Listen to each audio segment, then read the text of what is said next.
So the other topic for today, the improper integral. The improper integral is basically just a sneaky kind of integral because improper integral has to do with finding area with infinite length. For example, when you do the integral, you typically think about, oh, it's just the area under the graph. So it makes sense when you have an area of a bounded region. However, improper integral deal with area under the graph that are infinite. If you integrate something from a certain value to infinity, so that means you are finding the area of this whole infinite area, kind of infinite. It's an area of infinite length, of something of infinite length. So it's just a little weird to think about that. So improper integral is a technique that you can use to do that. It's an integral where the endpoint involves infinity, or your function is unbounded over that region. Just so you see the big picture, by the way. So typically when you have, let's say if you have just x dx, this is called the indefinite integral.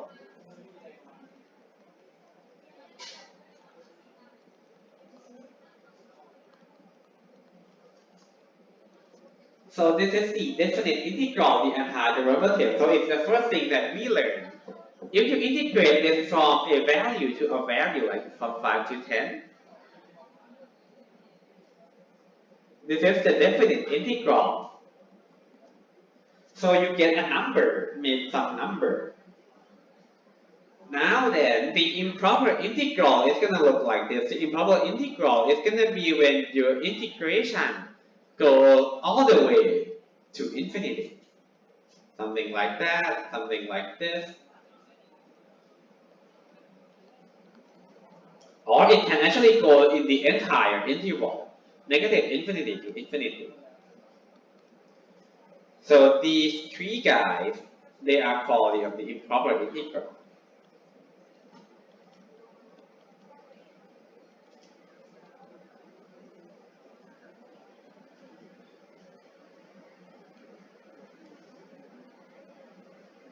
When you have to deal with the improper integral, it's actually pretty easy, by the way.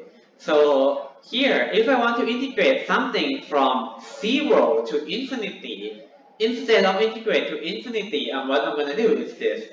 I'm just going to integrate to some really big number. I'm going to call it n, and I take the limit as n go to infinity. So it's probably not hard to convince yourself that these two is the same thing. If you want to integrate something from 0 to infinity, that's the same as integrating something from 0 to n, and I take the limit as n go to infinity. So this way, I can do the integration without having to deal with infinity. I'm just going to take the integration to some really big number. And then once I'm done with integration, I'll take the limit later. So in a way, I break the integration to infinity into integration to n and take the limit of n. What I can do is, I can find the integration in here and take the limit later.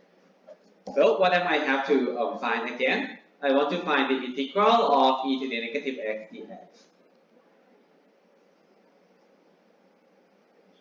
So let's see what is this going to lead me to. So I have limit of n go to infinity. And what is the integral of e to the negative x? The integral of e to the negative x is going to be just negative of e to the negative x. And then it goes from 0 to really big n. So that's going to be the limit when n goes to infinity of, let me see, negative of e to the negative n minus the negative of e to the negative 0.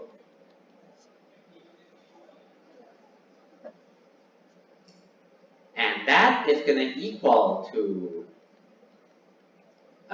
let me see, negative e to the negative n plus 1. Minus and minus becomes a plus. E to the negative 0 is e to the 0, which is 1.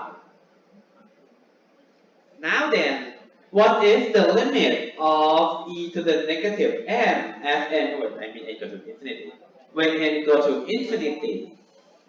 When n go to infinity, e to the negative m is going to approach 0. So that whole thing is just going to equal to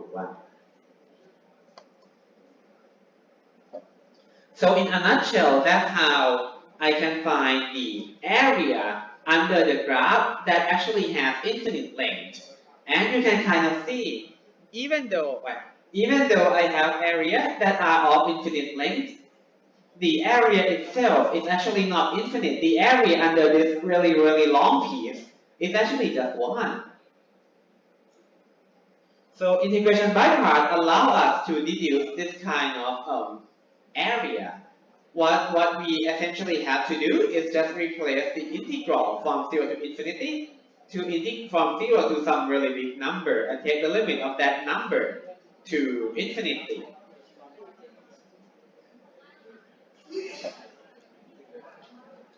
There's a few more examples, so let's take a look.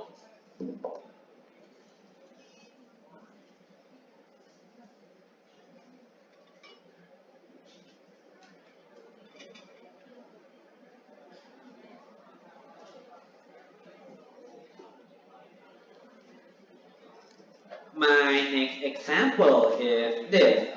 I want to find the integral of 1 over x squared from 0 to 1. Yes.